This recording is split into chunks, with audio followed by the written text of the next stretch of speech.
So, Mr. Piccolo, what are you going to teach me today? A brand new technique? How to sense energy? What about how to fly? Dodge! Dodge! Dodge! He hit me too! Gohan, hurry up and blast him with all your strength before he has time to dodge!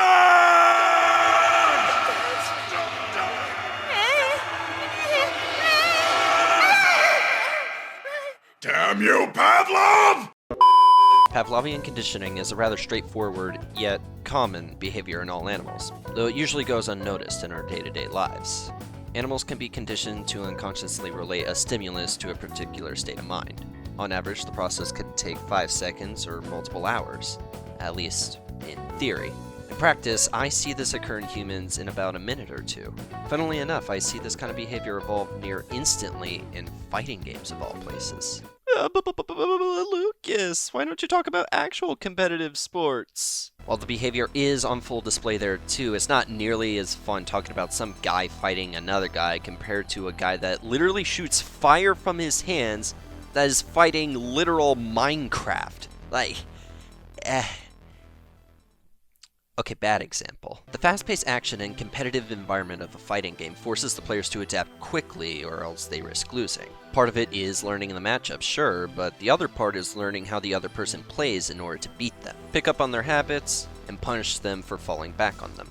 It's simple stuff really, but how does conditioning come into play? Let's say you're playing a 2D fighting game, BB tag for this example, and your opponent does a pretty standard block string that you usually block low for. It's nothing too crazy, it's actually pretty common. You wait it out and then it's your turn to play. Then let's say they do it again. Your mind now subconsciously knows that when it's their turn to go on the offensive, they go for combos that you just block low for. It's their habit. With this knowledge in mind, you can continue playing the game. You know, it can go on for a little bit, exchange some combos, anti-air their aerial approaches, it's standard fighting game stuff. Now let's say you're in that block string scenario again. Well, that should be pretty easy to take care of. You know that all you have to do is block low. Wait, what? Why did they go for an overhead? They've done nothing but attack you with low hitting block strings this entire time. What's going on? Well, that's just because you've been conditioned into thinking that blocking low is safe. This is a very basic yet common scenario that we see in fighting games. However, there are multiple different scenarios that stem from this one interaction. What if they pressure you with something plus on block? What if they grab you instead? What if they cross you up? Reset the block string with an assist? Stagger their attacks? Backdash to start zoning? Or do all this incoherent nonsense that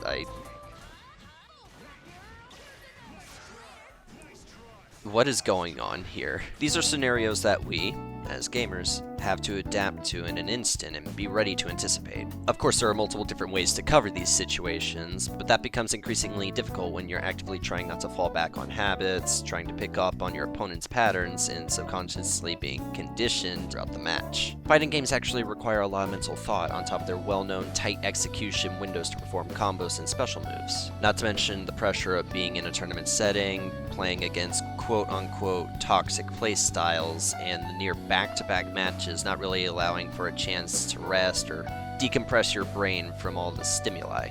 Conditioning can even happen to the best of players after a long and exhausting run, but they're still the best because they're aware of their own flaws and learn to work around them. Here too. They're just gonna recover the ledge. So many things that could just go awry right now. Unless they miss input at the worst possible time.